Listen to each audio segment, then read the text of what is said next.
Sa Sultan Kudarat, Maguindanao del Norte, dalawang individual kabilang ng isang driver ang naaresto ng mga autoridad sa isinagawang operasyon sa Barangay Crossing Simway. Ang blotter sa report. Naganap ang operasyon sa Sitio Abubakar, Barangay Crossing Simway ng Bayan, alas 7:30 ng gabi, araw ng Huwebes, April 2. Kinilalang sospek sa alias na Said, 23 years old, driver, at alias Tat, 20 years old, walang trabaho. Kapwa residente ang mga ito ng Barangay Darapanan.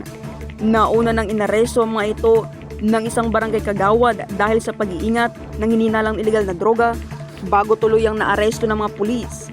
Sa operasyon, nakumpiska ang 12 sachets ng hininalang shabu na may tinatayang bigat na 1.13 grams at nagkakahalaga ng humigit kumulang 7,800 piso.